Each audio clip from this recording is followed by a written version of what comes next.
terrible cyclone with a speed of 260 kilometers per hour created havoc in Orissa on 29th October 1999 for 20 continuous hours.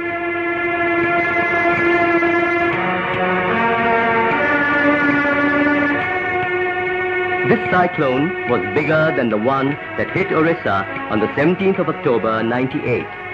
This dance of death claimed 10,000 lives. Hundreds of innocent children became orphans. Lakhs were rendered homeless. One can imagine the horrible situation there.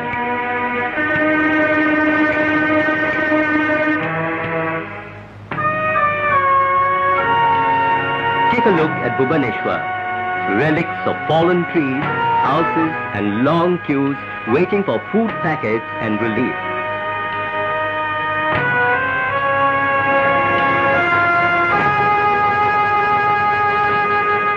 Factories have vanished. Roads destroyed completely.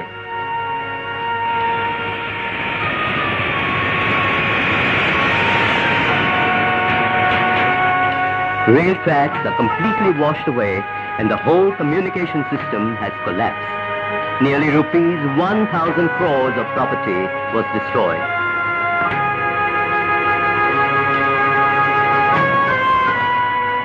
More than 10 districts of Orissa were devastated completely. The districts to suffer most were Kendrapada and Jagatsinghpur. 80% of the people killed were from Ersama Tehsil of Jagatsinghpur. Kharif crops were totally destroyed. 80% of the coconut and betel nut farms fell down.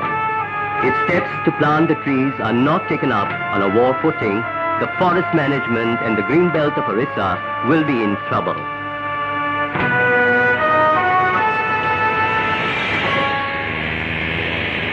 The Orissa administration was busy with the relief work in cyclone-affected areas with the help of inadequate facilities at their disposal.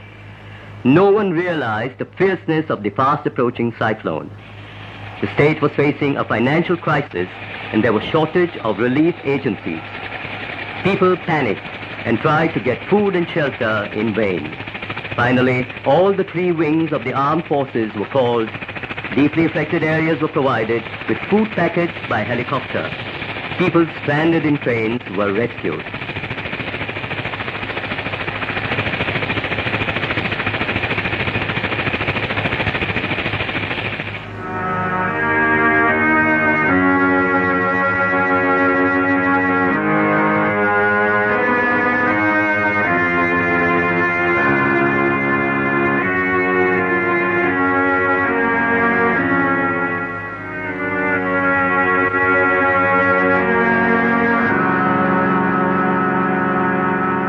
Naval doctors treated the sick and provided medicines.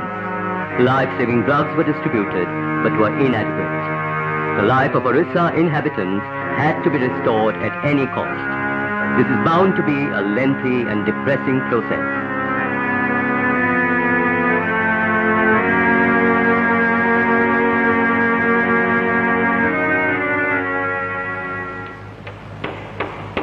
Now the focus should be on helping people to overcome the crisis. Can we hope to have a quick and efficient relief system? Stress needs to be on overall development rather than on relief and rehabilitation. This cannot be achieved without the help of local panchayats and administration. Life Insurance Corporation and other welfare institutions should come forward to solve this problem. When loyal and upright officers work round the clock during the calamity, corruption on the part of some people in the distribution of relief material has now come to notice. Stern action against such practice is required.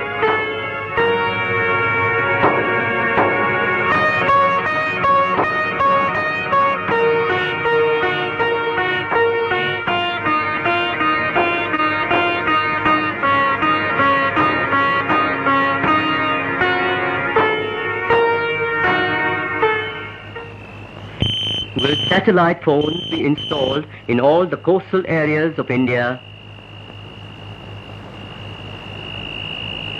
When will the number of cyclone-resistant houses be increased? When do we start using computerized cyclone forecast instruments?